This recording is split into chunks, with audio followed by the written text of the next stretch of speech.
Joe throws 24 meters but gets second at the Olympics. Are you happy?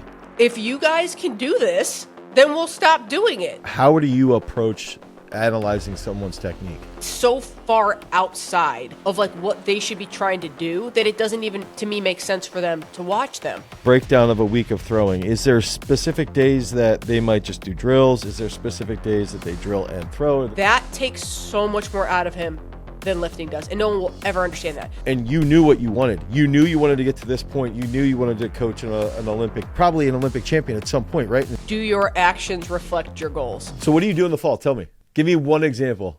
I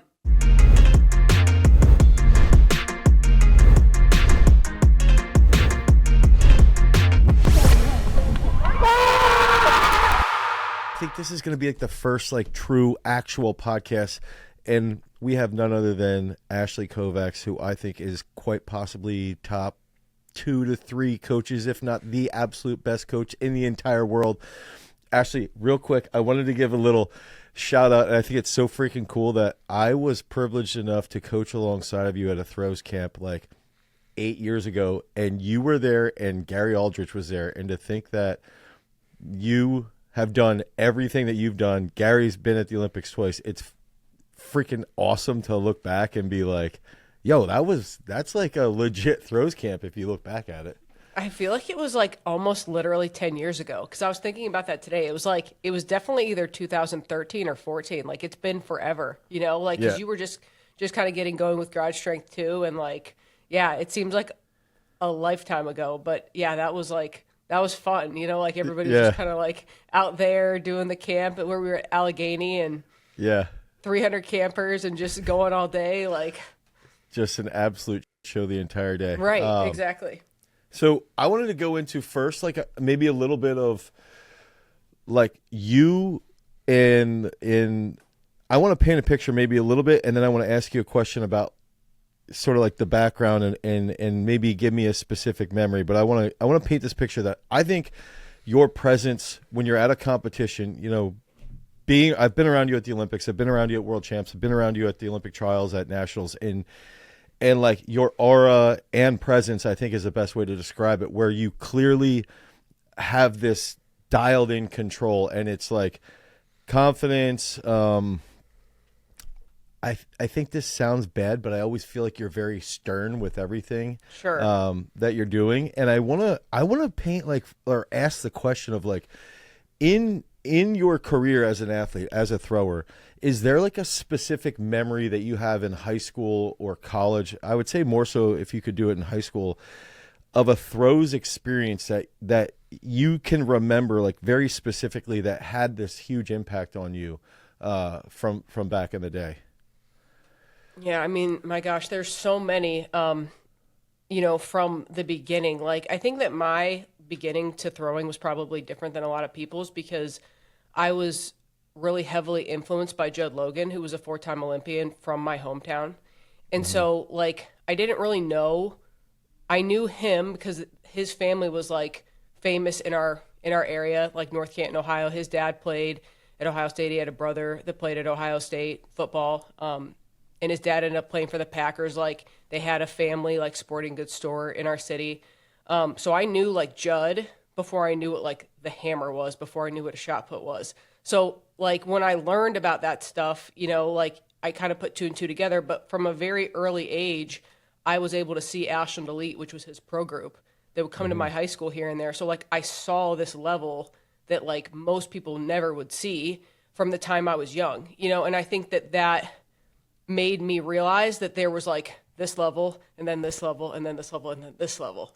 And so from the beginning of it, I feel like I always wanted to know how I could get to this level as fast as I possibly could, you know? And I think that that really shaped me as an athlete in high school. You know, like I did really well in high school. You know, I threw non-reverse glide almost 51 feet. I had the state record in Ohio for a long time, 160 or so in the disc from a non-reverse. Like, those are things that I wanted to do from like the time I started throwing. I kind of had those goals, you know? So it's always been probably like more serious to me than it was for almost everybody else, you know? And especially now, as it's like what puts food on the table for my family. I think that like our mentality with it is just like super unique and way different than probably most people's.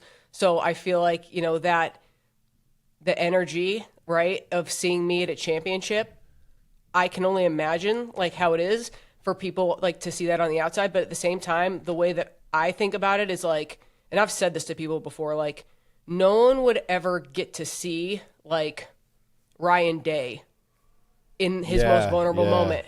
Yep, no one would ever see any of these football coaches. Like no one gets near him, even close to him. And here I am like sitting in the stands, like watching like, you know, our family's fate, like in my husband's hands in this circle.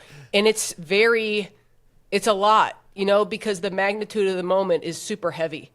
And so I wish that like I could just like be in, you know, the tunnel, like where they're coming out, just like in my zone, doing my thing, focused like that.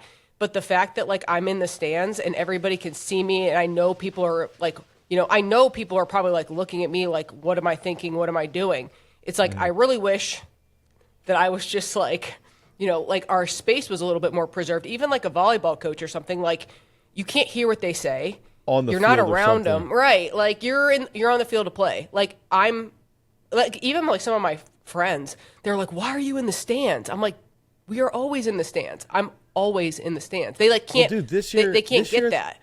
At the Olympics, I even think one of your family members, I was sitting down in like the second, or maybe I was in the first row.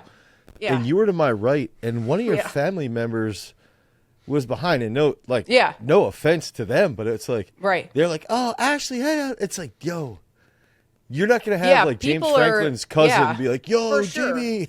Well, and like they can't really like see what you're feeling. Like they're not like that up close and personal, right? So I think it's very, it's so different than I think any other sport. And I think, you know, in my opinion, and I've also mentioned this before, it's like, I think that it's the way that like throwing is not like other sports in the sense that it's not like as protected or insulated professionally as other sports are, is like not good for the sport. Like not good for professionalism of throwing, if that makes sense. Do you ever find that's an issue? Even like, okay, I said stern as a descriptive, but as you were explaining that initial, like your story being essentially like being exposed to this super high level of throwing at a very early age, I actually think the best term would be like the intensity level is elevated. You are an intense individual in that moment, and I almost feel like the way you just described that and how it's not good for the sport, do you ever feel that way even at practice where like someone might 100%. Talk to you? Or okay. I mean, I just think it's not, here's my problem, okay? And like I'm not trying to get, like I don't want to get preachy at all. There's no reverence. And that is not good. And I think that that's the thing that made our training environment in college different. And I think that's the thing that made me and Joe, us, different, is like, you aren't going to act however you want to act here. Mm-hmm. Like, you don't get to do that. And I've talked about this a lot where, you know, you come to my practice, it's not fun. Like, we don't have the music going. It's not like vibes. Like, it's nothing like that. Because like Joe like says all the time, he's like, yeah, you think they're playing like Drake when I walk into the stadium for my first throw at the Olympics? Like, it's not like that, you know? And like anybody that's ever been to an indoor championship, like a Big Ten championship up at Spire, Friday for the weight, crickets. Like, it's just dead energy. So I'm like, if you need all this all the time and then you go into that environment, like you're already setting yourself up, right? And so like our thing was like, our training environment is going to be worse than anything you're ever going to see, okay? It's going to be the most uncomfortable, most like exposing environment that you could possibly have. And I know that doesn't sound nice, right? But that's, for us, that's what it takes. And that's the reality of what's going to happen when you have a meet at 10 o'clock in the morning in the Czech Republic and no one's there and you need to make some money, or you have a qualifying round at World Championships and this and this and that. So that's it. Like, that's how it goes, you know? And like, for me, like the intensity of it, like go look at those sprint coaches, go find them when their people are on the line and see if anybody's trying to talk to them. It's like, don't, you know, like I've had people come up to me and like, I mean, honestly, like in the stands, people will be like, is that your husband? And I'm like, they're so nice. And I like don't want to react the way that I want to be like, yeah, but like I'm really busy with this. You know what I'm saying? Like I can't see anything. I don't even see your face right now. You want to say more than that. Yeah, I mean, of course I do. But, like, it's just, like, anything that happens, okay? Like, he'll throw one that's, like, everyone knows is, like, super far, and, like, everyone reacts.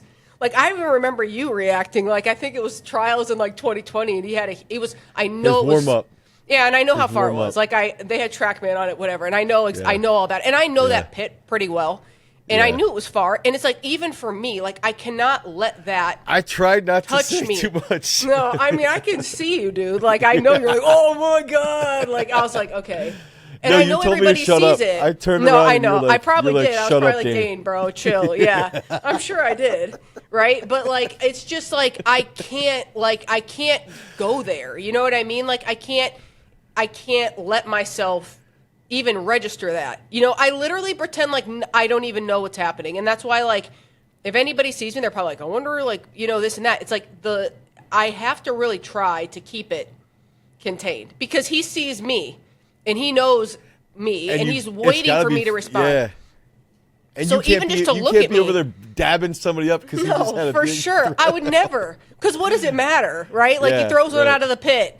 What? Yeah. Who cares? Like, I don't care. You know what I mean? And it doesn't mean anything to me. It doesn't mean anything until it's real. It's fake, you know. And so Yeah. the warm ups don't help me. Sometimes they don't help me at all. They almost hurt me. So I just try to keep it locked in, keep it moving. You know. Yeah. Okay, so that's awesome. I feel so stupid now for that huge throw, and I know how far that No, was too. I 'Cause didn't- actually, yeah. In Tokyo, I got to ask the dude on the TrackMan. I was like, "Come on, tell me what that was," and he like brings it God. up on the screen. Yeah, I'm like, sure he did. He was showing everybody. I was like, can you not like be like, you know, like, and that's the thing too. Like, some people have like, there was like a video flying around. I probably shouldn't even say this, but like, there's a video flying around of like that throw he had in at UCSD like back in the day. Yeah, and yeah, everybody gets on there and they start like talking like, oh yeah, I'm so sick of Joe and his warm ups. And it's like, dude, we didn't post that throw. You don't see Right. that on our page and us being like, oh my gosh, yeah, look at Joe's. You've never ever seen us post a foul throw or first of all, he doesn't have fouls that were far in meets. He doesn't. Right. Okay. Right. All of his far throws people have seen have been warm ups. Okay. And everyone's like, why does he do that? He's going to take less warm up throws. It's like, you have no idea, like, you know, even what's going on, whatever. Like, there's a lot to that, right? Whatever. Yeah. But, like, we aren't the ones putting that out there being like, look how far he threw in the warm-up. Like, that means nothing to us, you know? And so, like, you might hear us say, like, I think, you know, actually you guys are the ones that got us caught up a little bit on Throws Universe talking about Joe running his mouth after the trials a little bit of just, like, Joe is frustrated, right? That clip killed it. I was like, I know, I'm sure. I was like, Dane, bro, I know you knew that. But like literally after he said that, I looked at him just like, really? Like, you're going to really do that? I mean, and like, I think that it was a very like candid moment for him in the sense of like, he was frustrated, like, because he was ready to throw better than he did, like, period. And so it's like, people, I feel like they're like, well, we're so sick of hearing Kovacs talk about how far that he can't throw. It's like, I mean, you guys, he threw 23 meters 2 times at Prefontaine. Right. And that we felt like even there, like there was a lot more. And I'll say like the 2 weeks after that was some of like the most unbelievable stuff I've ever seen. And I think that like the way that the timing was on that, it was weird. We didn't really want to go anywhere after pre, but I think it was kind of a long time not to compete until the trials, whatever. But like you don't really hear us sitting up here. Like, I think, you know, he said stuff in interviews before. People are like, oh, like, how's your training going? And he'll say like, my training's going really well. Like, I have this mark in the back of my backyard when I know when I'm throwing into the mulch, like I'm throwing really far. And it's just the truth, you know, but it doesn't mean anything. You know what I mean? Like it literally means nothing. And we don't think it means anything. You know, it's just the fact that like, that's the type of shape he was in. It wasn't necessarily what we thought was going to happen, but it doesn't always go the way you think it's going to go, right? So I think that there were some like vulnerable moments in that, but like I was feeling all of that, you know, the entire time that the meet was going on. I knew what type of shape he was in. And I knew even though he made the team, which is like really weird to say, like, it's like if you make the team, you shouldn't be upset or you shouldn't be frustrated. You know what I mean? But like, so you really can't say anything. You know, like you never want to complain about anything that happened if you're on that team. It's like you're on the team. Just it's a qualifying meet.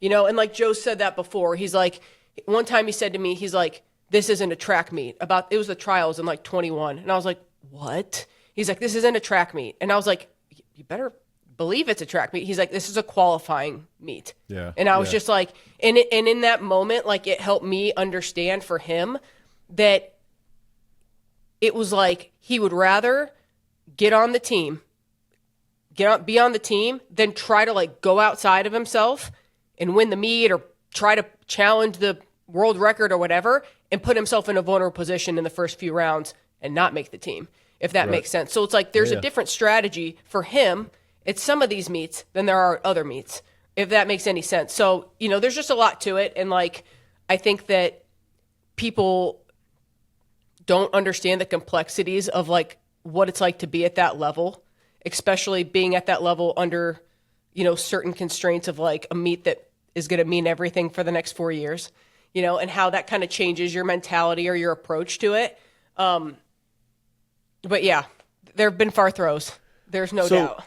Okay, I wanted to go into some specifics then. Like if I wanted to ask you, you know, because when you're in the collegiate system, you probably had, I don't know, 3-4 dozen All-Americans, something crazy. And it's like, I want to go into some specifics on how you look at technique or how you look at an error someone might make, but then also come back and tie it back into what you were just talking about, which is like prepping for something like the Olympics, especially when it's raining and going into that. So maybe, I was almost going to ask you about this where it's like, you got a 20-meter kid or, you know, 17, 18-meter girl. What are you looking at in a training session, or what are you looking at specifically right off the bat? Like, and I don't want to use Joe. I want to use a normal person as the model. Yeah, like, what are you looking at in their movement? They're a rotational spinner, right-handed. How do you approach analyzing someone's technique? I mean, like, honestly, I think the part of the problem for me, with me, and the way that I guess that I've done things, if you look at all of my people that have been highly successful in college, okay, you look at everybody I've had that's been good, legitimately none of them look the same at all. Okay, and even if you look at like the 3 girls I had at Ohio State towards the end, okay, one rotator, one non-reverse glider, one glider with reverse. They look they look nothing alike. Okay, in my opinion, they look nothing alike. So it wasn't like this thing where it was like, okay, everybody look at this, do this. It literally wasn't. And even if you look at my 20-meter boys, their styles were completely different. Like their entries were completely different. And like one of the things that I think, you know, kind of going back to where this started for me was, I think that one of the things that I wanted to make sure I didn't do as a college coach was kill somebody's go-to. All right. And so like what I mean by that is like, I think everybody has like something they do that's kind of like special or unique. That's like their comfort blanket. When I am in a bad position or when I'm in trouble, I do this. Okay. And like, I think a lot of coaches make the mistake of trying to like beat that out of them because like, that's not how we do it or this and that. Yeah. And it's like, I think that one of the things that I struggled with in college was I got so far away from who I was when I was young, and I was good when I was young. Okay. Like I literally was good and I was a great competitor. Okay. Right. But I was a great competitor because I knew what I was doing and I knew where I was and I knew what I could do and I knew where I could accelerate and I knew where I could be aggressive. And then I think that things get so technical that these kids become so robotic and everything just becomes like, oh my gosh, like at a track meet, watching warm-ups at a college meet, I swear to you, like if somebody said to me, watch the warm-up, tell me who's going to do what, I mean, I'm telling you. I'm telling you right now, like I could almost be within like centimeters because it's just like so obvious. And even like some of these kids that have these big marks, and I love it because I'll go and I'm like, okay, cool. And I'll look at their series and I'll look at their series from like the last 2 meets. And it's just like, you can see so quickly when this stuff is hollow, right? And it's like, then these kids are so frustrated because they don't even know how they did what they did. And so for me, it's always been like, not necessarily like this model, it's these bullet points for that person that like, if those things are off, we have a huge problem, right? Like, so just making sure that the things that I feel like are there, we call it like the checklist, like their checklist is like exactly what it needs to be going into a meet, right? And like, I mean, like we talk, I think that like style becomes important, you know, with some of these guys, like, but there's also like some like critical factors of rotation in the glide that like have to happen for everybody, but like how you get to those places can look a little bit different.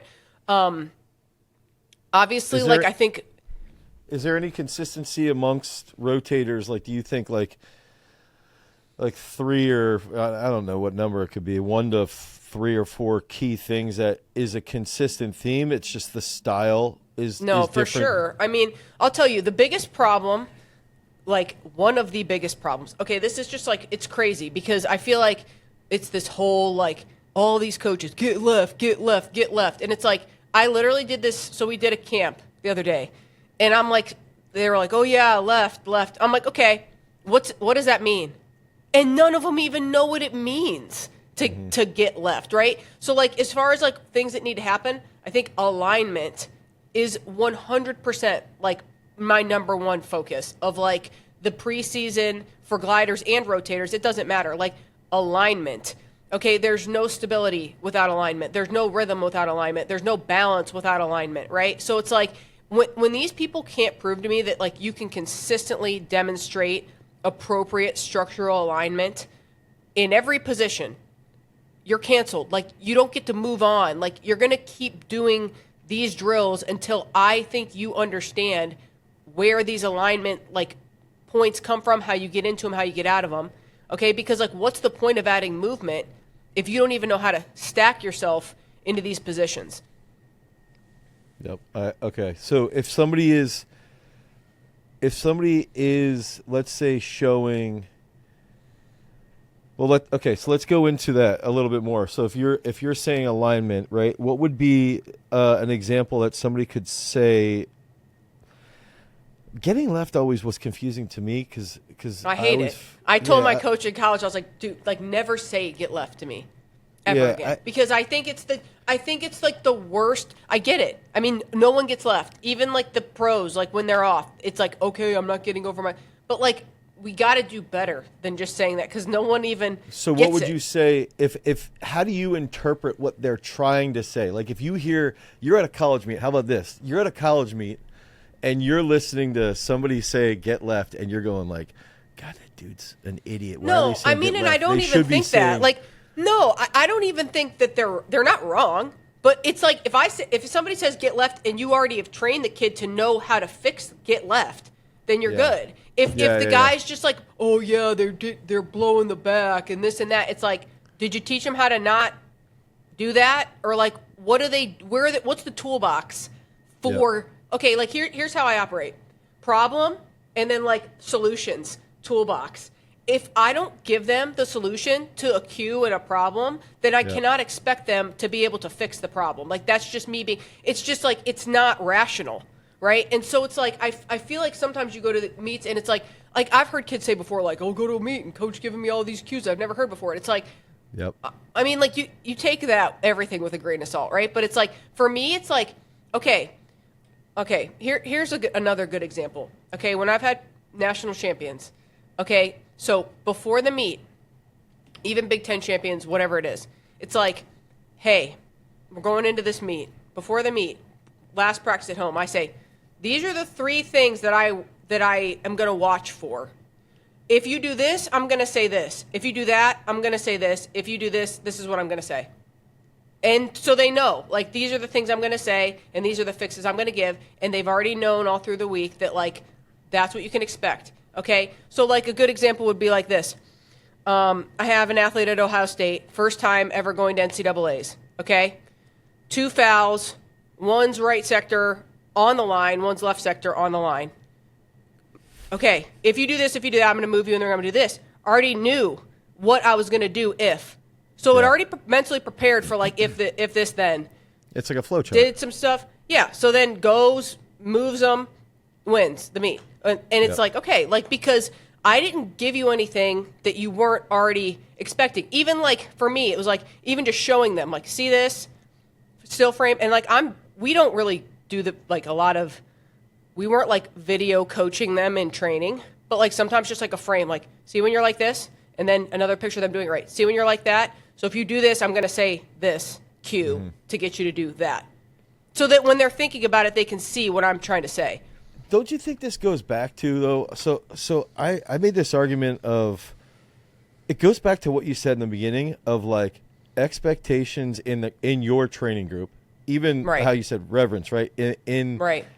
And it's like, we have coaches in the space that like, they're not prepping. Like you watch a college football game and they're just like laying exactly. out with but everything. That's my whole point. Like that is exactly what I'm saying. Like here, and I said this at this camp Like, we take just your did. shit Okay, these are seriously. like, but that's the thing. These kids are like 14, and I'm like, look, okay, you're in my group. If you come to practice, okay, we start throwing at this time. You walk in the door at this time. Your shoes are on. You're on the line, warming up as a unit together. These drills, first group, as a team. Raise your hand if you play another sport. Okay, hey, you play football? All right, do you guys warm up? Just do your own thing and then see what happens, or do you warm up together as a team? Oh, yeah, we warm up together as a team. Oh, you play volleyball? Do you guys warm up all by yourselves? Do you warm up together as a team? It's like, why are we not doing that? Like, and the thing is, it's like, like, okay, go down the street. Like, you go play football at Ohio State. Guess what happens if you keep messing up in practice? You don't get to play. They'll go to transfer That doesn't portal. happen. Yeah. Or you're on the transfer portal, right? But like that doesn't happen with throwing. Like you mess up. You go to a meet, you mess up. Okay, it's like there's no consequence. So it's like it's like, and so like even for me, like at a young age, still like at Ashland, we had like 50 throwers. When I was at Ashland for a semester and I transferred to Kentucky, there were like 50 throwers. Okay, so when you were in the ring, say you got in the ring 12 times, I'm making sure I'm doing something good when I'm in the ring because I don't get unlimited throws to just try to like slap around. Yeah. And that's another thing I think. Like we let them take they take a billion throws at practice, but they're all just like sloppy attempts. Like nothing is like it is the structure of a meet. Like, dude, you get 6 throws at best. Yeah. When do we ever teach them like this is all you get? How are you going to make that work? So do you set that up? Do you set that up before practice? Like, is there an itinerary, or is it more like an unspoken itinerary, or is it a little bit of both? How do you set that up at practice? So, like, this is something I honestly feel like half of You're the like stuff whispering that, like, so Joe doesn't hear you. Yeah, You're I'm like, well, so yeah, Joe's an idiot. Yeah, no, like the thing is, okay, I think that some of the things that maybe I've gotten like I don't want to say chastised because I also don't care, but like, some of the things that like the kids maybe they didn't like. Is they didn't know, like, okay, if we got to transfer something, they wanted to, like, see what they were doing. Never, ever did they see what they're doing. And I think some people had a super hard time, like, how am I going to prepare? It's like, you should always be, right? But, like, sometimes they would know, like, if I was like, hey, we're going to target this lift and we're going to go for a blah, blah, blah, like, in 2 weeks, like, in that way. But, like, especially in the fall, when we were doing, like, conditioning and stuff, oh, my God, it would just be, like, and the anticipation on their faces was just like amazing because like it's like no like okay a big part of like my mentality with everything is like dude play the course like you're whatever it is for that day dude be ready to play the course and like and I think that like it's another really good lesson that you can teach in training like you don't get to pick. Right. And I think that that's something that messes these kids up so bad is like they want to set the vibe in training. They want to tell the coach what they're going to do in training. They want to do this many stand throws and this many half turns and they want to do it. And then they don't want to do South Africans because they don't like them. And then they make a reason why it's not a good drill because they actually just don't like to do it. They don't get to pick what we're doing. I pick what we're doing. I pick how long we're doing it. Right. And that's just like because I think that's how it should go. No other sport do these kids get to tell us what they're going to do. 100%. And it's not, and I'm not trying to like disregard them. And even like with Joe, obviously like it's a different dynamic there, but like I have to also kind of like be the voice of reason sometimes with Joe to be like, sometimes there's stuff you probably don't want to do and you can convince yourself of a lot of reasons why you don't think you should be doing it, but it's exactly what you need to be doing. You know what I mean? And so I think that part of the problem is like a coach, you have a hard time being the one. Like, one of the things I say to the kids, it'd be like, dude, like, don't get mad at me for, like, being the thing that makes you do the things you don't want to do, but need to get done. Like, it's not my fault. Like, it takes what it takes, right? Like, I love that, like, Nick Saban thing. Like, it takes what it takes. Like, it's not, like, I'm just holding you accountable to what you said you wanted. Okay? And so it's like, it's not me. It's like, this is what it takes. And I'm just letting you know that. So let me ask, I love the accountability of what you said you wanted, because I think, like, dude, I love that question alone, is just be like, what do you want? Like, right. And honestly, like, it even goes back to, like, to me, you were probably at an early age. You had said it earlier in the podcast, I wanted to get to this level as quickly as I could possibly get there. Right. And you knew what you wanted. You knew you wanted to get to this point. You knew you wanted to coach an Olympic, probably an Olympic champion at some point, right? And it's like, get there as quickly as I can. Now, which is so freaking awesome. And it's just like, that's a huge lesson for athletes. Like, yo, you say X, then you better be doing the task. Right. It's like the quote that I am obsessed with is like, do your actions reflect your goals?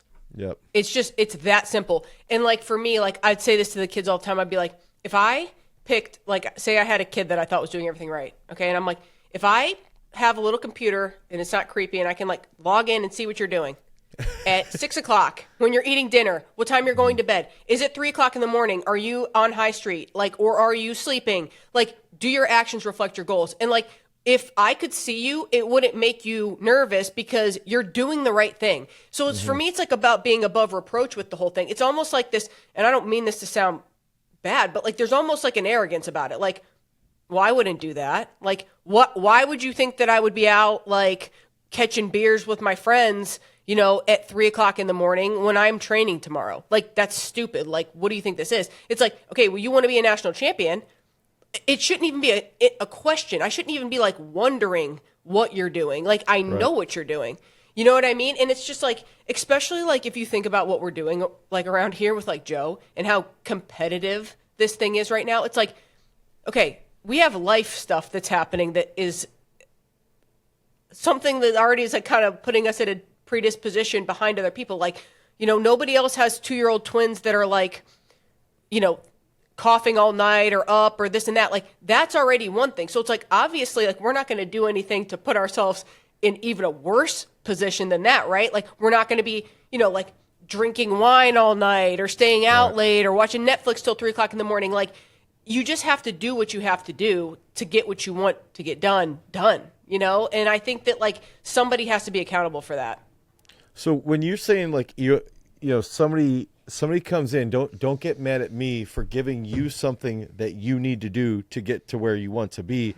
How are you analyzing someone's issues? Are you looking at weight room stuff? Are you looking at like different weighted implements? Are you looking at specific movement patterns, or is it all the above? I mean, like, I really just think that, like, it is, like, one of the things I learned, John Smith is another one of my big mentors to this day. I've known him forever. Like, he was at Ohio State when I was in high school. Had a big chip on my shoulder. John Smith didn't recruit me, but I didn't know he was leaving, So, like, he left, like, my year he left. So I would have never have had him. So anyways, I've known him since 2005, right? And I've always just been a big, like, I've loved what he's done. I'm a fan of his work. But, like, I worked with John.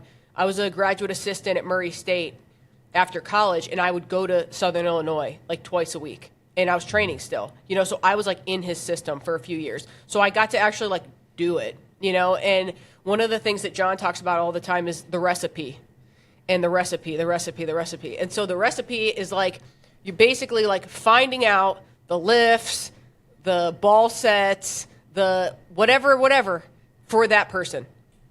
And I think that, like, for me, and especially as a college coach, I think one of the things that I'm very proud of was my ability to develop triplers.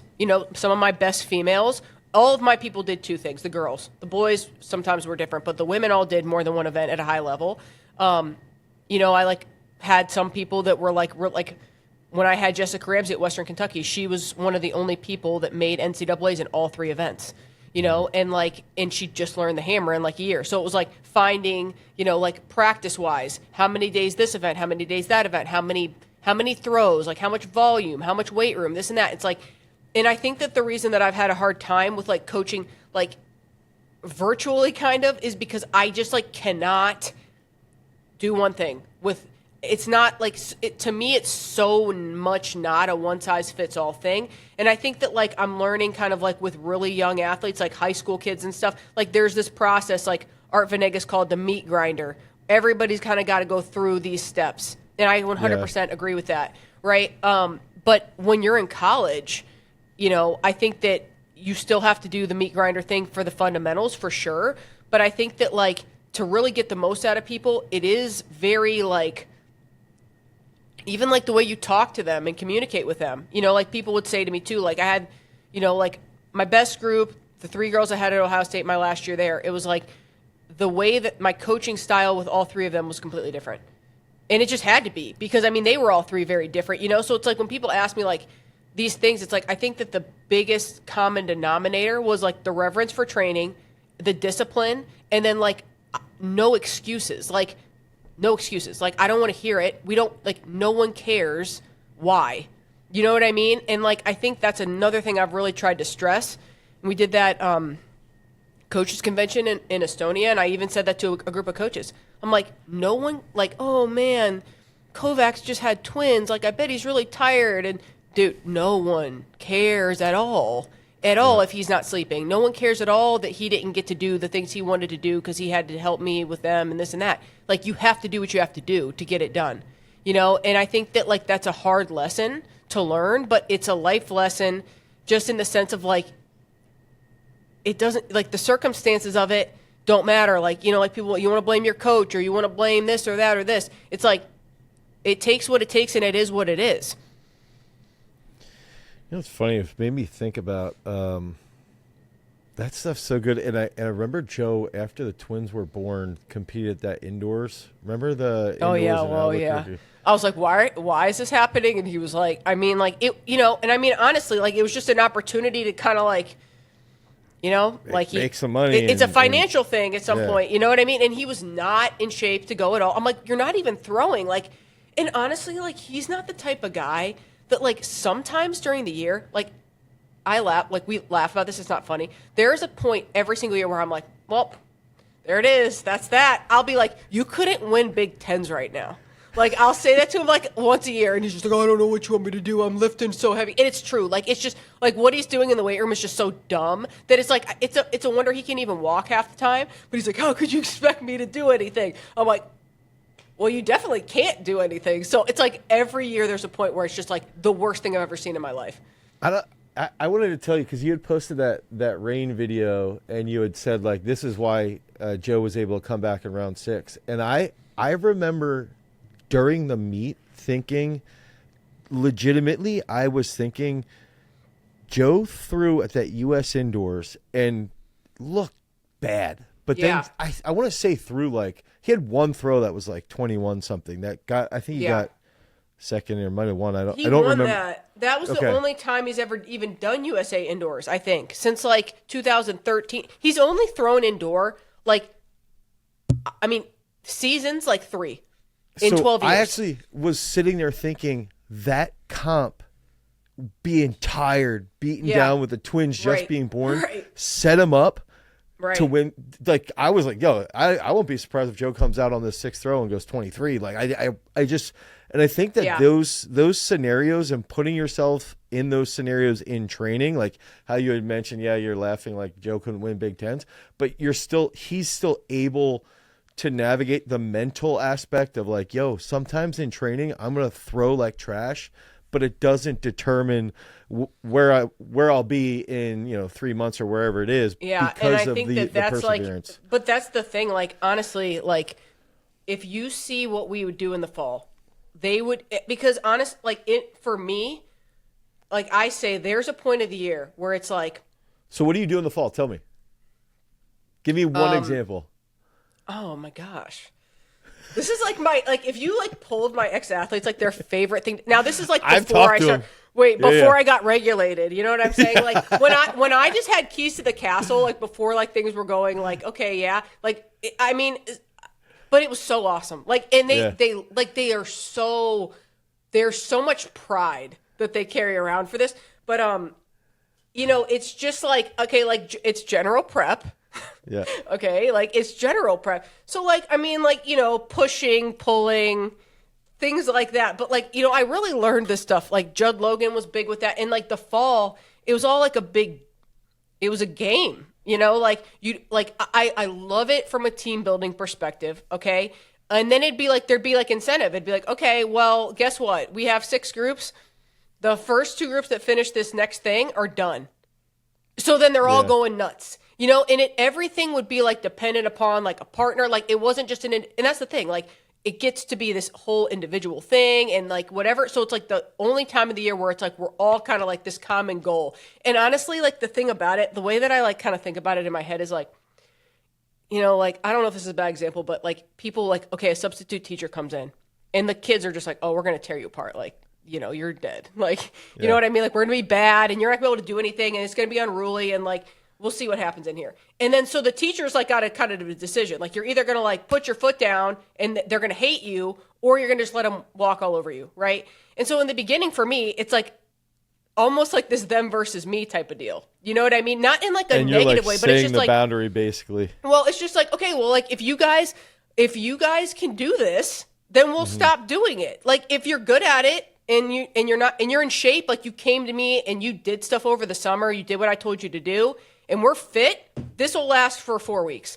If you're not fit, we might do this until Christmas. And that would be how it would be. And be like, hey, guess what? Friday finisher, until we're doing this, this, and that, guess we got another week of this stuff. And they just, and it's just like, okay, well, make a decision.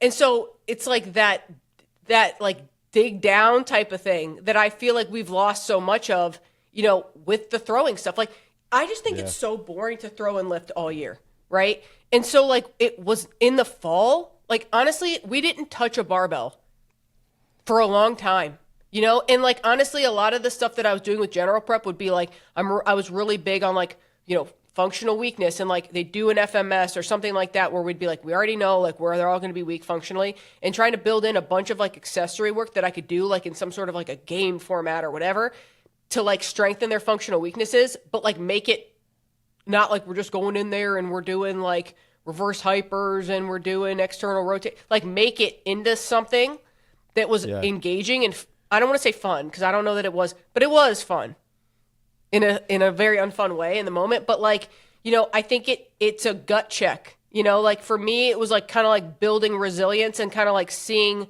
what you're working with and like developing the right attitude. And like some people just, if you couldn't handle it or you didn't like it, then you just were more than invited to not be here. And I don't care. Like, and it's not even negative. It's just like, all right, well, go do whatever else you want to do. Go somewhere else. It's not going to be harder anywhere else. That's for sure.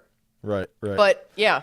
How do you think you do that at the high school level? Like with kids that are just getting into the sport, is it like, what would you do in the case where you're dealing with, 13 to 15-year-olds in that case?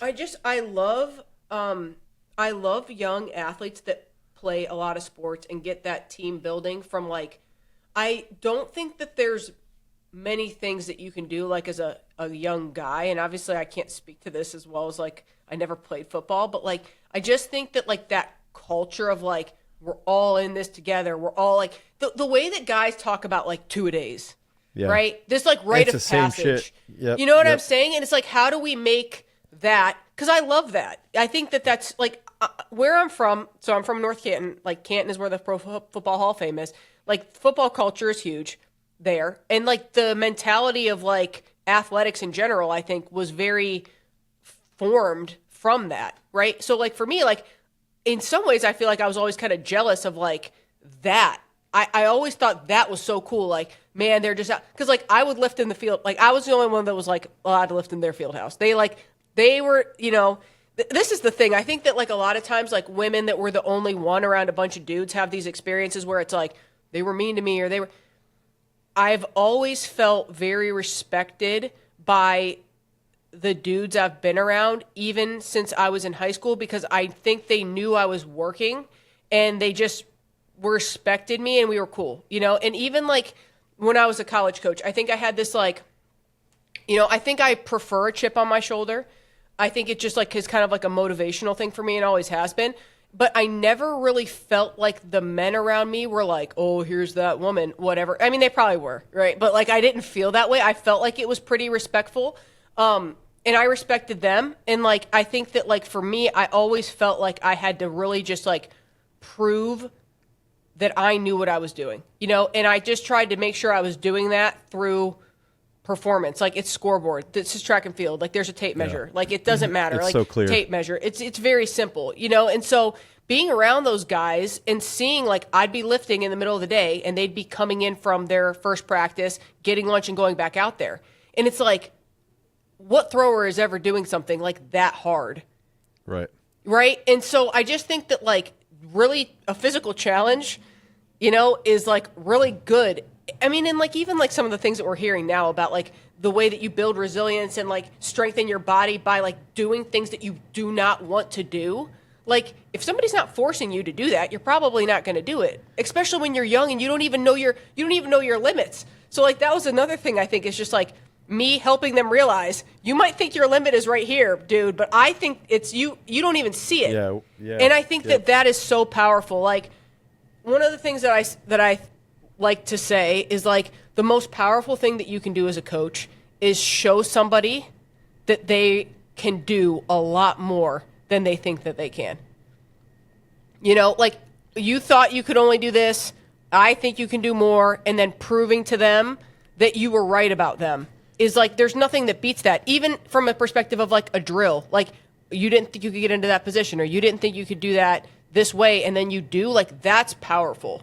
It's showing that you believe in them more than they believe in themselves, and then they have confidence that you have their back and that you at all times are going to be there so that when they have a right side sector and a left side sector, they're still going to win the meet. That's the whole thing. Like, that's the intensity that you're talking about. It's like, it's so it's like that's clear. The demand of it too. Like, it's just like, no, like, I'm not going to let you think that your level is here if I think it's up here. And like, I think that like my big thing was like, I felt like it was my responsibility to hold them accountable to their talent level, you know, and like coming from the smaller schools, you know, like being at smaller levels and then being at Ohio State is like my first Power 5 job. It was like, no, like you guys are going to be what you can be. And if you don't like that, then don't come to me, like, because I'm going to hold you accountable to like what I think you can do. And like, that's the barometer, you know, and like, even like somebody like, you know, like Sade Olatoye was like my first big recruit and like my first national champion, my first, all these things. And like, I just remember so many times where, you know, we were meeting in New York and she won the meet in the weight, like by like 2 meters. And I thought she threw bad. And she's like, she was just like, what's the problem? Like, I haven't lost a meet, blah, blah, blah. And I'm like, I don't care about that at all. You know what I'm saying? Like, you're so much better than that, right? And I think that like once she started realizing like where I was coming from, it really resonated with her because like even then when she won NCAAs, she won it by almost 2 meters. It's like, you need to understand, like, it's not just about, I won. That's great. I think obviously winning is like very important, but like, it's also about like doing what you're ready to do. Like, be who you are. If you're an 80-foot weight thrower, don't go be a 72-foot weight thrower. Be an 80-foot weight thrower. Okay, so let me paint this hypothetical. Joe throws 24 meters but gets second at the Olympics. Are you happy? Yes. I am. I seriously am. Like, I mean, for real. Like, I mean, and I think that's the thing. This is what's hard to swallow. For him and for me. Okay? Like, if there's been these times in his career, okay, and I think there have been maybe 4 or 5 times he's had the farthest throw in the world, okay? This idea that if you did your best, exactly your best, then would it change the color of the medal? Okay? And like, it's just really hard because like there are like people that throw PRs at the Olympics, people that throw PRs at World Championships. It's so rare. And that's why like everybody freaked out in Doha, right? It's like, okay, Ryan threw 23 at the Olympics on his last throw in 2021. He threw 23 at World Championships in Budapest on his last throw, right? But like had already won the meet, whatever. Like, it's very rare to see somebody PR at a meet like that for a million reasons. And I mean, you've been to those meets enough to understand that, like, it's just not how it goes, you know? But it's like, for me, I think the frustration and, like, you know, even like you talk about the Olympic trials, it's like, okay, did you execute the level that you were ready to execute in that moment? Yes or no? If you didn't, there's disappointment no matter what. You made the team, you got second, fine. Even if he would have won the meet at like a low 22 level and he thinks he's at a 23 plus level, like there's still that sense of disappointment, frustration, but you can't really say anything about it. This isn't basketball. Like, it's not like, oh, we won, period. There's so much more that goes into it, in my opinion. Yeah, I think that makes sense, though. I think as weird as it is, I was watching the Super Bowl thinking that, like, a guy like Saquon Barkley is probably wired where he's like, man, I only had 60 yards. I didn't have a touchdown. Like, he probably actually, he probably actually felt that way. And I think that sentiment leaking over into throwing needs to happen. And totally. It really does start with coaches. I wanted to ask you, if you're looking at, how about, like, I wanted to go into something. I want to go into, how about technique, where I was like, do you ever tell kids, like, a technical model, or you say, like, yo, go watch this person throw and then let's talk about it? Or is it more like, no, you got this alignment that I want you to hit and I'm going to demonstrate it and this is what I want you to do?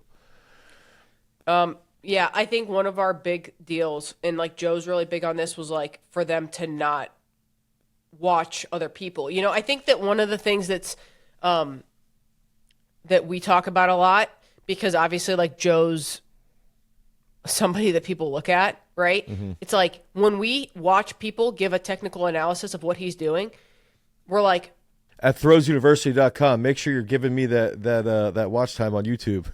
Right, exactly. But and this isn't going to be good for that, but like, it's not what he's trying to do. What people say he's doing, or what they think he's doing, or that they're going to coach to their athletes that he's doing, he's not doing in his head. Right. And so I think that that's like the big disconnect. And I think that as like somebody, like, I think I have obviously a pretty unique perspective on in a lot of ways, because like I have come from kind of this grassroots level of like training from, you know, high school, and then like dealing with people that are kind of like lower level college to like high level college, and then having somebody like Joe and having some collegians that have become, you know, made world championship teams and Olympics. It's like watching Joe, it's like not even doing the same thing as like a 12-year-old or 13-year-old or 14-year-old. Like, it's so far outside of like what they should be trying to do that it doesn't even, to me, make sense for them to watch them. You know what I'm saying? So, because it's just way too, it's like, okay, like learning how to speak Spanish and then like going to Spain and trying to like communicate. Like, you haven't even passed Spanish 101. Like, why would you think you're going to go over there and like order food? Right. You know what I mean? So it's like, I think it helps like big picture maybe, like, and like to watch it. But even like the college kids, it's like, you don't know the first thing about what he's even trying to do. And I think people would be so shocked to see how far back we break it down every single year. Every single year. Like, Joe calls it, you know, tearing the house down or whatever. And it's this whole thing where he pretends like he doesn't know how to throw every single year and builds it back up brick by brick. And it's super not fun for me. When you're doing something like that, like you're breaking somebody's down, like let's say any athlete, high school kid, college kid, Joe. Also, I was just thinking, like, how many people did you coach that were at the Olympics this year? I was literally sitting there. I'm like, you going through all the other countries that I mean, I think that I've had the girls that I've had 1, 2, 3, 4. Okay, so like this was something I was proud of at the time. I mean, I'm still proud of it. In Tokyo, like 3 of the 6 shot putters, like were or had been with me. Like Jessica Ramsey, right, was with me at Western Kentucky, and then, you know, so it was like half of the shot putters, right? Yeah. Like 2 of the girls had been with me in college, and then Joe. So it was like, you know, at that point, I like thought that was cool, and like we were with Raven for a little while. And I mean, I'm not going to take any credit for anything really Raven's done, because Raven was pretty much put together and we just only had her for a short time in Nashville, but I'd worked with her, you know what I mean? A little bit. And so, you know, like I feel like, the thing is, for me, the first time team people that I had, which was a lot of those, so like 4 or 5 girls that had made teams for the first time, like from our training group, like that's taking people like from the bare bones. You develop, yeah, Yeah. yeah. And so like that for me was really fun. Okay, so that was let's enjoyable. say you take a girl and let's say maybe fall in season. How do you change the breakdown of a week of throwing? Is there specific days that they might just do drills? Is there specific days that they drill and throw? Are there specific days like that they throw as hard as possible? How do you determine that within like fall versus season? Yeah, so like honestly, like I said, I think that one of the things that the system that we kind of run is really it's kind of some blind faith involved in it, because in the beginning, in the fall, when they're so beat up, it's like just being like, okay, you're going to do all this stuff in the weight room, and we're going to do all these little drills. You're not going to really do many reverses, and you're not going to really do that many full throws until this point, and then you're not going to really have a competition style throw until like, honestly, like maybe not even December sometimes. And like, it's so crazy because the amount of times I've had people that have had these like huge shifts with what they did from one year to the next, but like they didn't really see it coming necessarily. Like maybe I did, because I have a pretty good understanding of like where the drills are going to go, and like, oh, if you did this, you can do that, and you can do this, then you can do that. But it's like, it's almost like this period where it shifts from being like, we're building the engine, right? And then we're just like, we're trying to, I call it the install. Okay. So the install is like football does, like an install, like, all right, like this is the playbook. I'm inserting this playbook like into your brain. And all you have to worry about is just learning the plays. Don't worry about the flow of the game or anything else. Like you're just going to do this and then see what happens, basically, And I think that like some people that had been like transfers were like, it was so foreign for them. But like the cool thing for me was like I did a lot of development stuff at Ohio State because, I didn't have a lot of scholarships to work with. So I'd get these kids that had no even like, I don't know what I think about that. They had no thought about anything that they were doing because they never had a system before. So they just more did. Raw. Yeah, they were totally raw. Like, so, all right, whatever. And just hope for the best. Like they didn't judge it. You know what I mean? And so then, like, yeah, like in the beginning of the year when you're getting destroyed, like kind of like the phase Joe's in, like most of the time, you're getting destroyed physically, okay? And then, so it's like, why would I ask them to do something dynamic and fluid and rhythmic and something that like takes a lot of like, like fluidity when you're not moving that way? So like, I just never really understood like, okay, oh, you're going to do a big squat, and then like 2 days later, you're going to go throw the 4K for a practice and just like try to throw it. All that's going to do is just like demoralize you, to me, because like you're not prepared to do it. The 4K is never going to feel like that on the weekend at a meet. So like, why would I do that then? So for me, the programming for throwing and the programming for the weight room are like super, super correlated. That's why like, I fought for my life to maintain control of the weight room at every university that I was at, because like I would die if I didn't have control of the weight room. I mean, I really would, and so like, and honestly, like, and that's where, again, like some people would respond differently to the weight room than others. So maybe their this day would be on this day, like their technical day or their drill day or their non-reverse day would be this day, whereas somebody else's hard day would be on this day, or maybe somebody that was throwing the weight in the hammer or weight in the shot would be this day. And it was so custom to how they were doing, how they were responding, and like what they needed to be prepared for the weekend.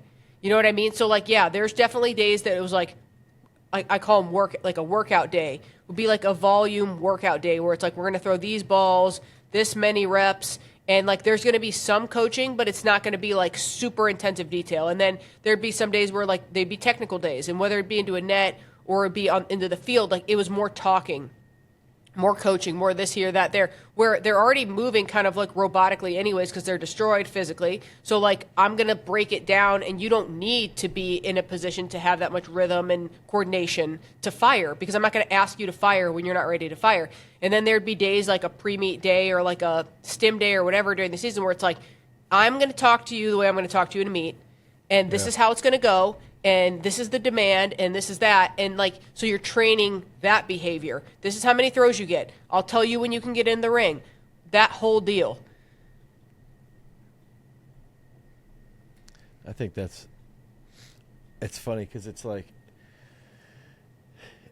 I almost feel like, dude, I've been at the Olympic trials, what you just talked about, like going through like, hey, this is a stim day or this is how I'm going to tell you to.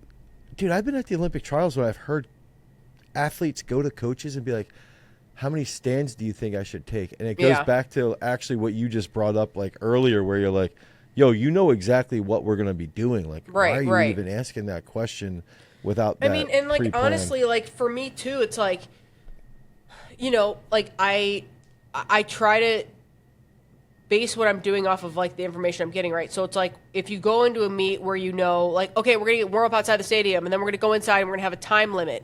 Okay, and when that stuff gets messed up, which it normally does, it messes up the situation because, like, save somebody for, like, a Joe. Maybe Joe would really like to do 2 stands.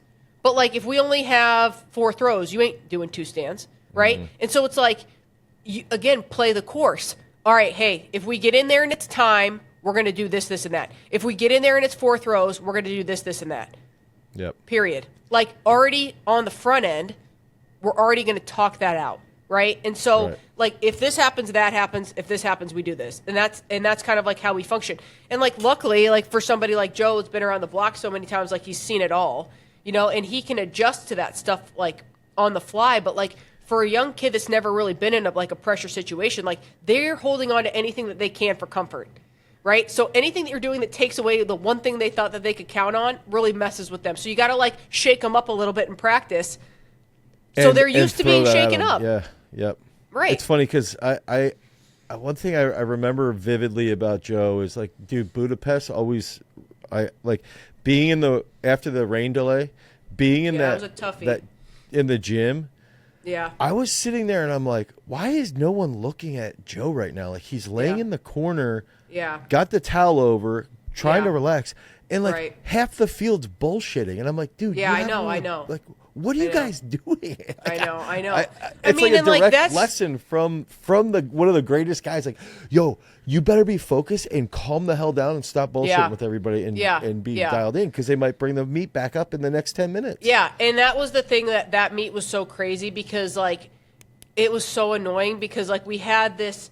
It was already like, okay, there's already a million variables like morning session, go back, evening session. Then it gets pushed back. So then the time you have in between the morning session, the evening session, and like for a guy like that, that's, you know, I mean, that's so big and like just any, like this is the other thing. Like, and I think like, you know, we might go into this with his lifting, whatever.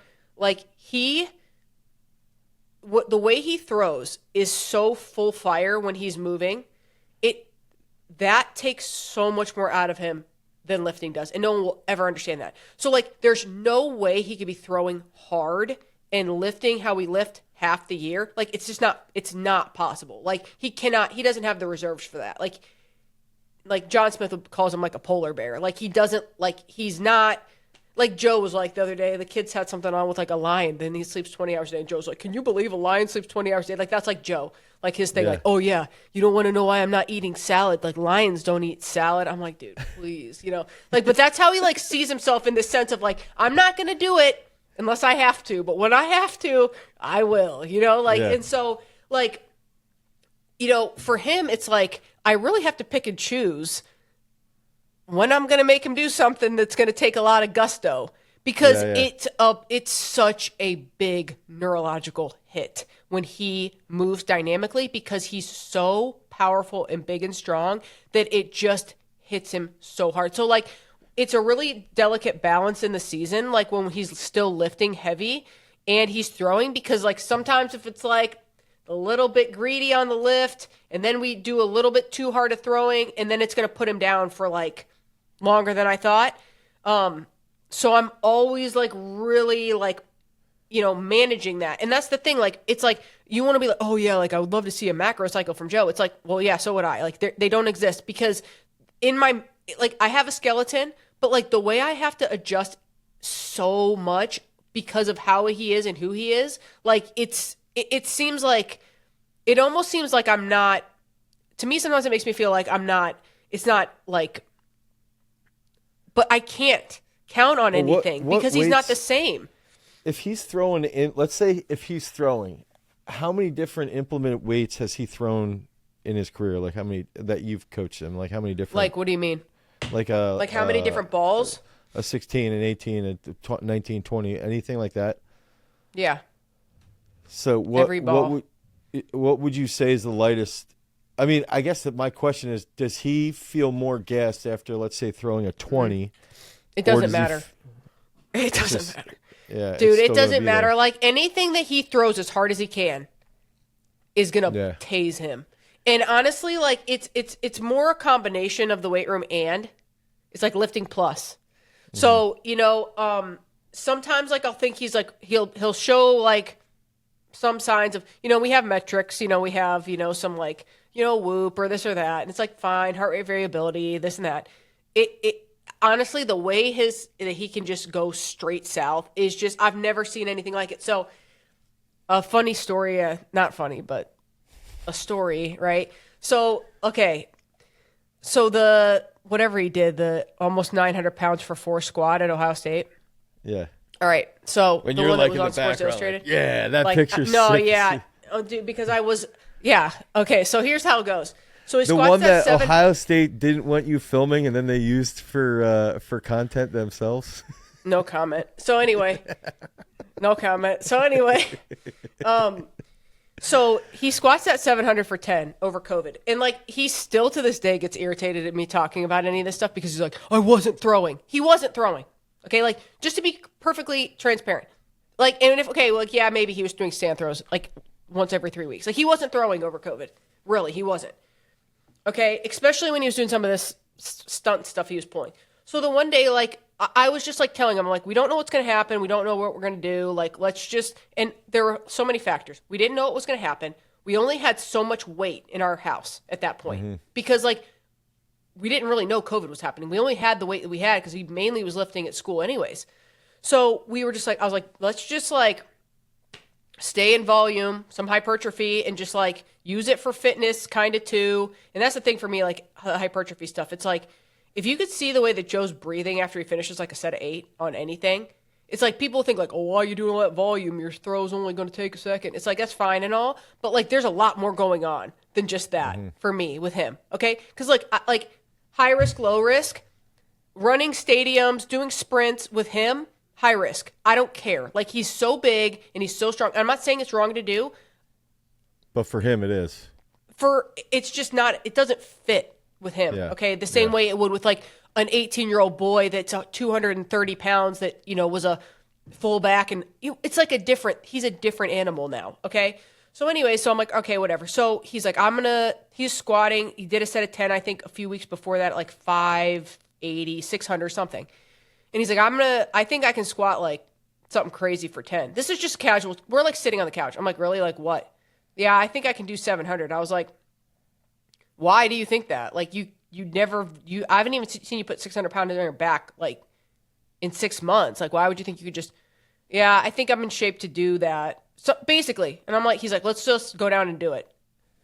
And I was like, out of nowhere kind of like, so he'll do this stuff where like, he doesn't show any signs that he's going to go there, but I also feel like he kind of just like knows where he's at and gets so comfortable that he kind of knows the jump where it can go. So I still haven't quite figured it out. So anyway, he goes and he does that 700 for 10. Crazy. Oh my gosh. Fine. Because I think that the most he'd ever done was like 770 or something like that for like a couple or something. So anyways, he does that and it's crazy. And I'm like, all right, whatever. So we go along, the season's back. It's like March. Okay, we're March or April, we're back from a track meet. And I'm with the kids. And I'm like in my zone with the girls and we're getting going and whatever. And he's like, yeah, I'm going to do like his program. I think he had like 6s or 4s or like some 6s and 4s on the squat. And I was like, well, yeah, what are you going to do? And he said something stupid, like 600 or something. And I looked at him, I was like, all right. And he's like, what does that mean? And I was like, all right. Like, what do you want me to say? All right. Like, go ahead and do that. And he's like, why are you acting like that about it? I'm like, because you squatted 700 for 10, like 6 months ago. Now you're going to squat 100 pounds less for 6 more reps. Like, what are you talking about? And I just was like, I don't care. Whatever you do is fine with me. I have other things I have to take care of. So next thing I know, he's over there with the boys. All right. And he's got like 700 on. I'm like, okay, fine. Then he goes like 750. Then he goes like 800. These are 6s. Then he did like 825. And I was like, okay, dude, I get your point. Like, good job. Stop. So I think he stops. And I'm spotting the girls, and I'm like spotting somebody on bench, and I can see Sade out of the corner of my eye. And Sade's like looking in this closet. And I'm like looking at Sade like something's going on. Okay? Yeah, and Sade's like, Coach, Joe's in the closet slapping himself in the face. All right? Like, Joe's like in there like going. All of a sudden, I look over, and Joe's like storming out of this closet like a bull, like screaming at the boys, like, side spot, side spot. And there's like however much was on the bar, like 875. And he just goes in there. I mean, like, it wasn't like a conversation. He just did it, you know? And like, I'm standing there, and I'm just like, okay, I get it. Like, I see, right? Like, you showed me. And the kids are like, why are you mad, Coach? I'm like, because I'm going to have to deal with this for like 3 weeks now. Like, and I'm telling you the truth. Like, I called John Smith, and I was like, yeah, this is what happened, blah, blah, blah. John Smith was like, well, it's going to take him 3 weeks. I'm serious. Like, so then I tell him, like, okay, this is going to ruin training for like a month. No, it's not. No, it's not. Goes out the next day, throws hard. And I'm like, this is, again, I'm just like, what am I going to do? Throws hard, throws like kind of like moderately respectable. The next day, just done. I wake up. I like making breakfast. He's sitting there. I go do something. I come back. I'm like putting dishes away from the dishwasher. I open up the cabinet. There's orange juice in the cabinet, like a bottle of orange juice. And I looked at him I'm like, why did you put the orange juice? Because he's like that far gone, like cognitively, like the neural fatigue. And that's the thing for him. Like, it would always be a neural fatigue. Like, he's just like not with us for like legitimately 3 weeks. And I'm not kidding. Like, do that to him? No, not the same. Like, it's squat, and that's the thing. Like, I know that you were going to say something talking trash on us for a deadlift. Joe, Dane thinks you're stupid for deadlifting. No, get the hell out of here. Hey, and that was related to strict deadlifts, by the way. That was a strict deadlift. I didn't say anything about trap bar. No, like that. Well, that's part of it. Like, so the squatting is a big one, right? Like the deadlifting, the what trap about the bar. Front squat? I was wondering with the front squat too. That can he gets very particular. Like, honestly, like he gets pretty particular about the front squat. Like when we get closer to like the season, like when we do front squats and he's in season, it's more like of a, I don't want to say mobility maintenance thing, but it's not like he doesn't. We just get really careful about what he's pushing at full capacity. And like the other thing I think people need to understand is like the amount of weight he needs to put on the bar to feel it is a dumb amount. So we're really trying to figure out how can we get the load and be safe. You know, and so like some of the stuff that he does, like a trap bar or like a half rack deadlift or something like that, like the margin for error on that for him, it's like, okay, you put the weight on the bar and if you can't pick it up, you just don't pick it up and we call it a day and keep it moving. Right? You don't load and also it's like half the time, Dane, it's like, who's going to spot that? Or who has Not the weights me. even sometimes if you're traveling. I mean, it's just, exactly. And then you're in Europe and they don't do that, right? So yeah, like the neural fatigue for him, and honestly, like when it comes to the time of the year where we're doing like hardcore stuff, like and we're like in, you know, championship time, it's like the other factor is the emotional and like the stress of the situation, the stress of the meet, and like what that does to him physically, just like getting ready for that. You have to factor that in with the weight room, with the throwing, because like there's a whole nother element of like stress that's there that like is so impactful on his nervous system. Right. And like that's something that I've had to learn over time. Like he could be laying in his room, but if all he's thinking about is just like this it's meet, not recovery, like then. it's not rest. And it's like, how do you even work around that? You know what I mean? Like you can't, it's how it goes, you know? And so I think that that's one of the things that like over time, like as a coach and like you get around people that are doing things at this level and there's so many more things you have to think about, you know? How do you balance that? Because I watched the Mitchell Hooper video. I did a reaction to it. I don't even know if that's out yet. I'm trying to think. But when I was watching that, because I was listening to everything Joe was saying about his training, and I'm going, how do you balance, like, if he does, let's say, a hang pull or something, do you balance that or do you not do that? How do you look at, or even if let me reframe this, with a normal college kid, do you periodize like a hang pull or a hang clean or something like that, or a jerk, versus the deads or the front squats or the back squats? Like, how do you balance that with the implements, or is it all just really dialed into the specific athlete? I mean, like, okay, example, like when I think that, Joe talked about this with Hooper, like Joe hasn't jerked. Like, we did some stuff at Vanderbilt, maybe my first year there, where like I was teaching the girls how to do some jerk stuff, and he jumped in and was pretty light. He hasn't jerked since like 2019 or so, because like it just got so heavy that like you get off even a little bit and your pecs are that vulnerable. Like, it was just too scary, right? And so like I love it. I think it's a great lift. I think it makes so much sense for so many people, and I think it's fantastic. But like, I would never jerk and bench on this like heavy for somebody like that it's that much like tonnage in the same session, right? Whereas like if you have a girl that's like a college girl, like, I mean, I honestly still wouldn't really program benching with jerks like on the same day, because I just feel like we don't like to do a lot of stuff where we're stretching in one direction and then stretching in another direction maximally on the pec. Okay. Personally, like, because I mean, like, the biggest fear that he has is a rupture or anything like that. You know what I mean? So we're really particular about like where we're loading, like, maximally for like a chest exercise, if that makes sense.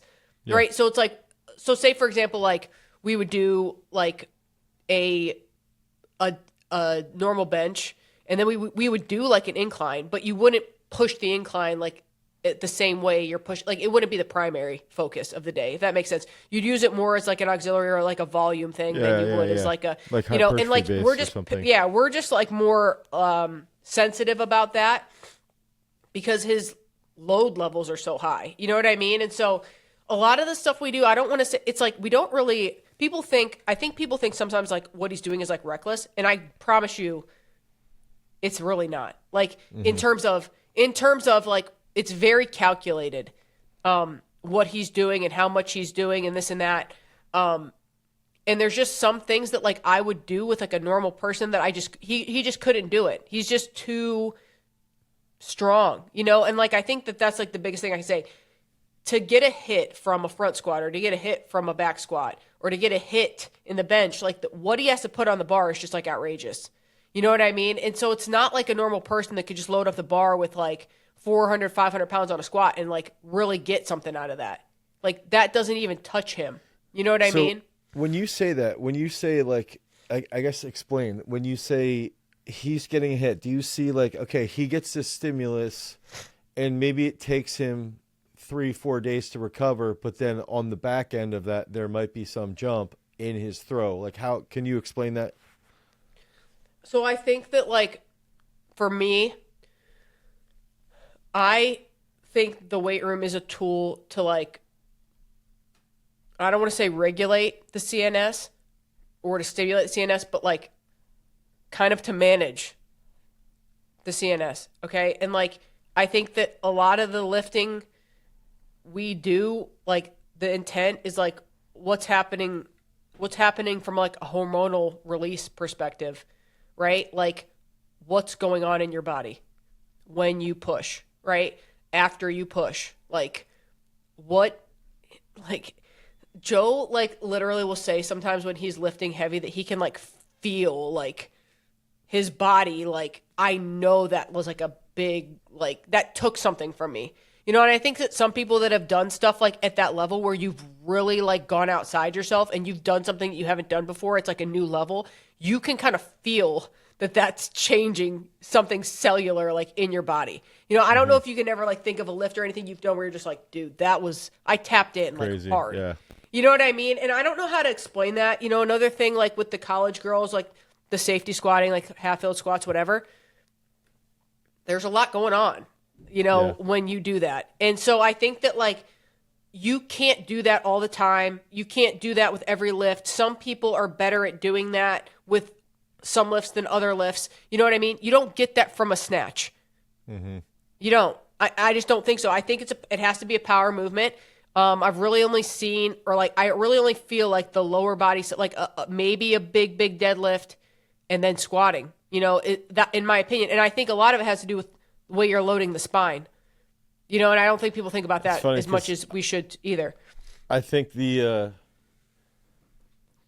me personally, you said, do you ever feel that? I felt that with my deadlift, and that's where, what do you think about with loading the spine? How does that impact training? I mean, like the thing, when you said the thing like about the deadlift, okay, I'm gonna give you a good story. Okay, so when I was in high school, I remember you've given me a lot, by the way. Great stories. Yeah, I know. I have some good stories. I probably have to. Joe Brown's here. I have to go outside with him in a minute here, but this story I thought was like I thought about what you'd say because you were saying something about the deadlift, and like okay.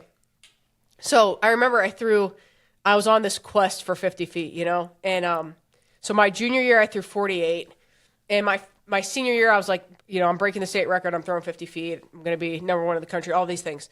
So I'm like, okay, like I didn't do like club track, like I did my high school season, I had a normal high school coach, like I didn't have anything special going. So like I'm at a normal dual meet, like I'm on a Thursday meet. And we go out there, and I'd been lifting hard, and I remember, like, I think I'd lifted on Monday, and it was a Thursday meet, and I was kind of still a little bit sore, because I would always try to get ready for the weekend meet, like the invitational or whatever. But I'd use those weekday meets to kind of set me up. So I go out there, and I'm like, I knew I was a little sore, and this and that. And I was like, all right, let's see what's going to happen. So, like, I'm a non-reverse glider, right? So I care about my stand throw a lot. So, like, I go out there, so at the time, my PR was 48 from the year before. I think I'd maybe thrown 46 or 47 on the year to that point. So I go out and I have a stand throw and it's like 47 feet. And then I take another one that's like 47 feet and I'm like, oh, I'm doing it. Like I couldn't, I wasn't, I was like, I'm throwing 50 feet today. Cause I knew I would I could usually put 3 feet on my stand throw. Mm-hmm. So I go and I like hit this stand throw and I'm like, cause I'm in my head, like I had this thing, I'm like, all right, like, if I just have more energy coming into my stand throw and I just land and stand up as hard as I can, right? Like, that's how I thought about throwing when I was young. I was like, okay, all I'm going to do is just like get there and then just stand up as hard as I can. Like, that's what I did.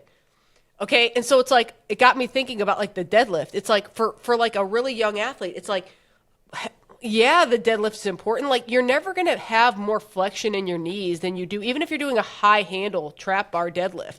Never going to be lower than that when you land. So like standing up with that kind of weight, like you are practicing something. Like you're standing up with weight. Like when you have a ball in your neck, like you're standing up with weight. Like, so obviously like the trap bar, you're not loading the spine, but like you're pressing down. You know what I mean? Mm-hmm. And so like I think that is just like such a good lesson of like you're just bringing energy into a stand throw, whether you're spinning or you're gliding. You're bringing energy into stand throw, and then you're redirecting this linear momentum into like making it vertical, like this potential energy, this kinetic energy, and you're just driving it up through the ground.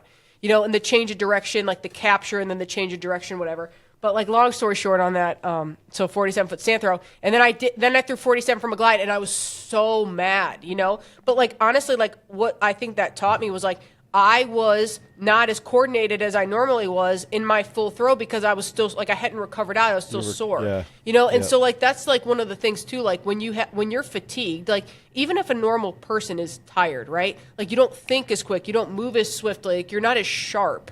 So it's like when you're fatigued from the weight room, like your coordination is just like you're at a deficit a little bit. So it's like I really don't try to do a lot of stuff where I'm like judging movements or judging like distances when I know that they're not in like a place where they're moving optimally just from a physical perspective, if that makes sense. Like the coordination, everything's going to sync together. So that's why I try to like work on the drills, the fundamentals of it so that when it all comes together, it like the circle can just run clean. Like it's a smooth loop, right? If they know how to put every single little piece together, then when they're feeling good, it's like they know where they're at and it just runs. So that's kind of like how I think about it.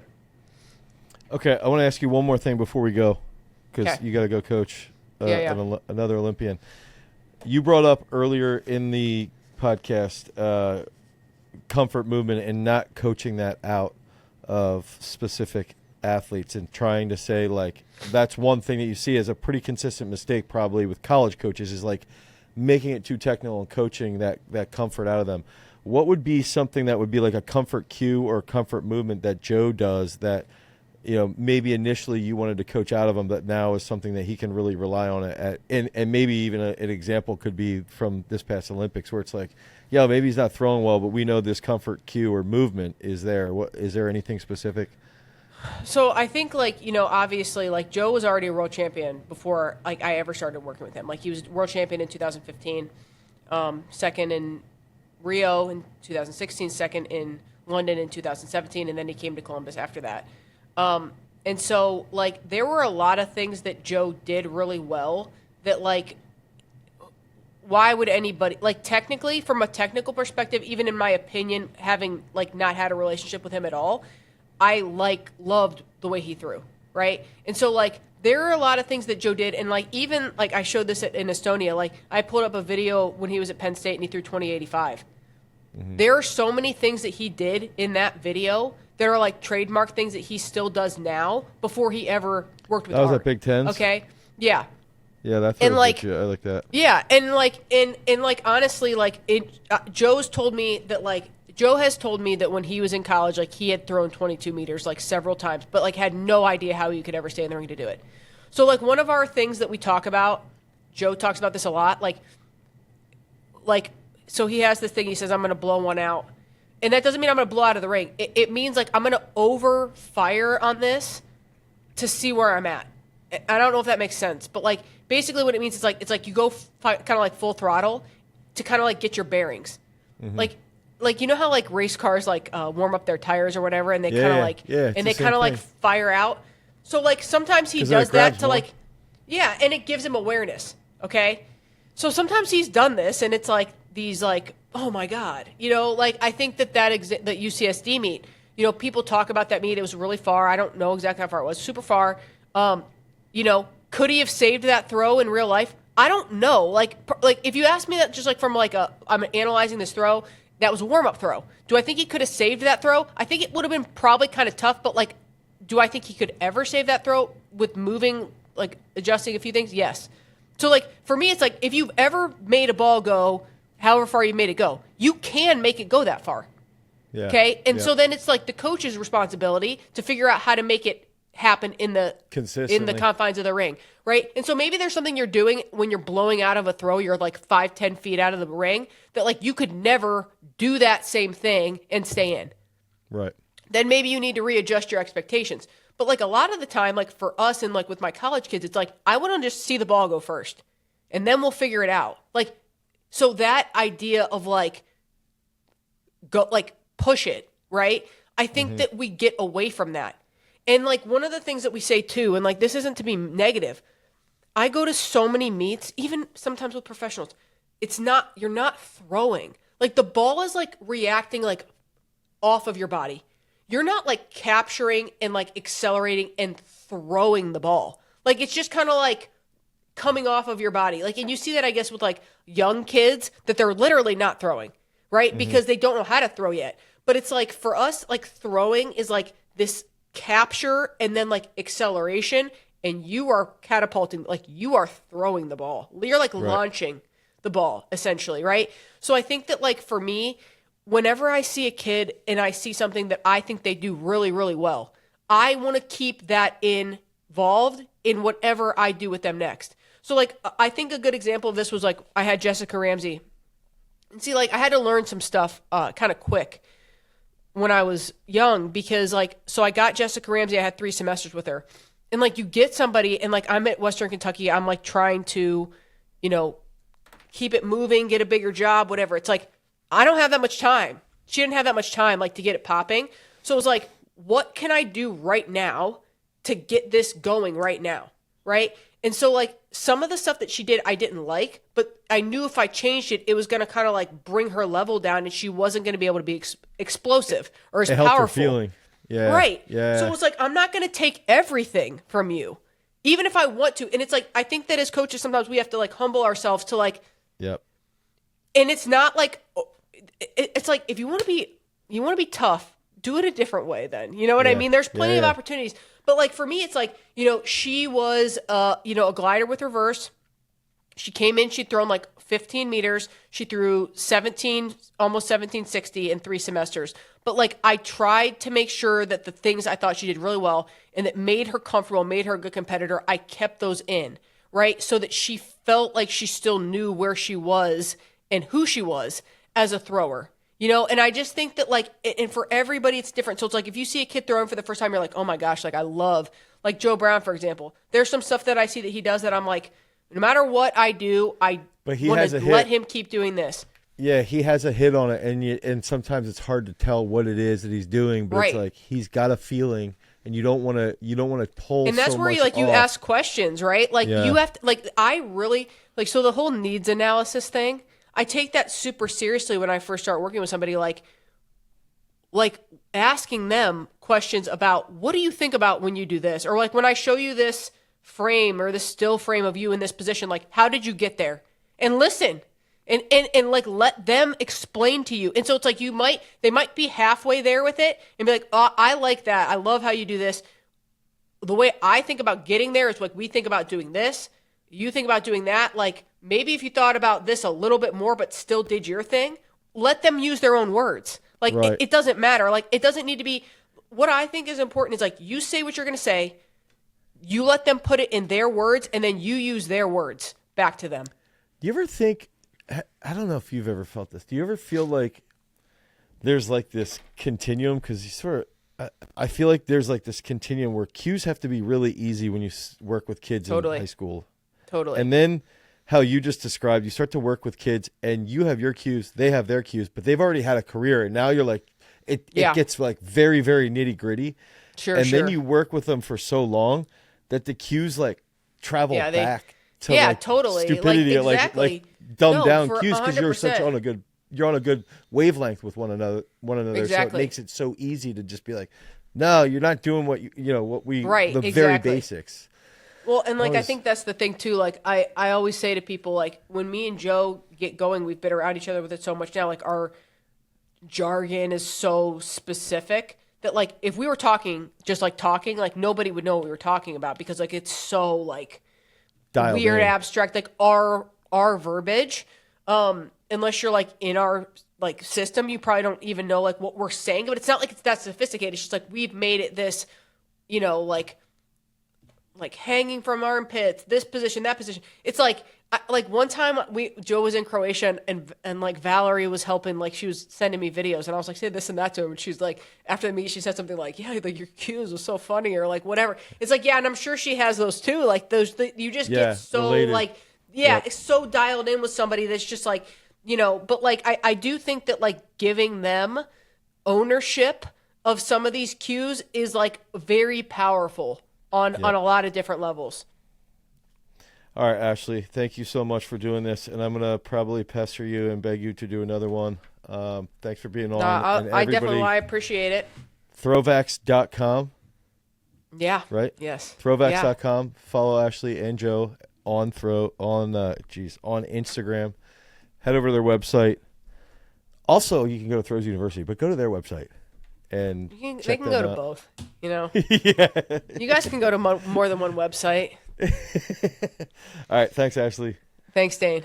All right. Peace. Bye.